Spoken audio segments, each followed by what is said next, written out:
देश मेरा जल रहा है, आग लगी है सीने में, हुक्मरां सब व्यस्त हैं खून गरीब का पीने में।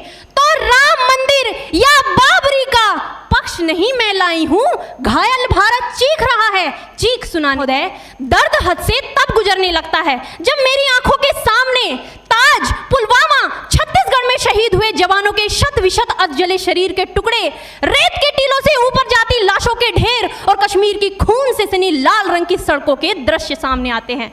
उस पर मेरे प्रतिपक्षी महोदय का कहना ये कि मानवाधिकारों की अनुपालना करते हुए देश से उग्रवाद और आतंकवाद को समाप्त किया जा सकता है। महोदय, अब तो हमारा तिरंगा झंडा भी हमसे ये पूछने लगा है कि क्या बात है भारत, आजकल फहराने से ज्यादा मैं कफन में दफनाने के क्यों काम आ रहा हूं। महोदय, हृदय तो उस दिन फट गया जब बूढ़ी मां अपने बेटे के चिथड़ों को देखकर बोली कि साहब आप तो भर्ती में 1 इंच भी कम नहीं लेते, मैं आधा शरीर कैसे ले लूं। महोदय, विधवा की वेदना चीख चीख कर ये कहती है कि प्यार भी भरपूर गया, मांग का सिंदूर गया, नन्हे नौनिहालों की लंगोटियां चली गई, छोटी छोटी बेटियों की चोटियां चली गई और आपके लिए तो एक आदमी मरा है साहब, मेरे घर की तो रोटियां ही चली गई। महोदय है क्योंकि महोदय फूल को श्रृंगार दो ये मुमकिन नहीं और एक वीर को झनकार दो ये मुमकिन नहीं, जो हाथ बांधे सेना के ऐसे मानवाधिकार का पालन संभव नहीं। महोदय, आज सत्यनिष्ठा के मार्ग पर चलते हुए भी हमारे देश का जवान इन आतंकवादियों, इन पत्थरबाजों से डरता है क्योंकि वो जानता है कि उसकी राइफल से निकलने वाली गोली अगर टारगेट को हिट नहीं भी करेगी तो भी 400 मीटर तक जाएगी और यदि इस बीच वो किसी निर्दोष को लग गई तो महोदय हमें अपनी नौकरी से हाथ तक धोना पड़ सकता है।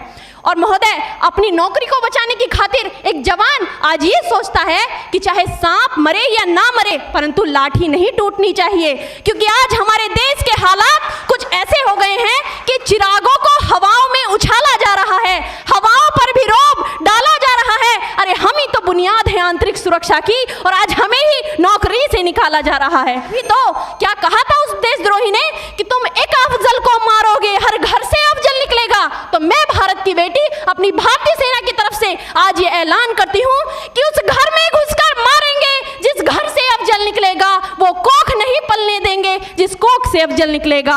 उठो देश के वीर जवानों, तुम सिंह बनकर दहाड़ दो और एक तिरंगा झंडा उस कन्हैया के सीने में गाड़ दो।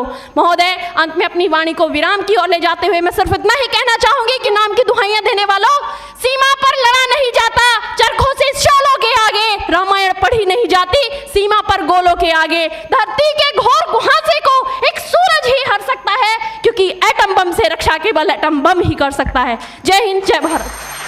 नहीं, वह खून कहो किस मतलब का आ सके देश के काम नहीं, वह खून कहो किस मतलब का जिसमें जीवन न रवानी है, जो परवश होकर बहता है वह खून नहीं है पानी है। उस दिन लोगों ने सही सही खून की कीमत पहचानी थी, जिस दिन सुभाष ने बर्मा में मांगी उनसे कुर्बानी थी। बोले स्वतंत्रता की खातिर बलिदान तुम्हें करना होगा, तुम बहुत जी चुके जग में लेकिन आगे तुम्हें मरना होगा। आजादी के चरणों में जो जयमाल चढ़ाई जाएगी वह सुनो तुम्हारे शीशों के फूलों से गूंथी जाएगी।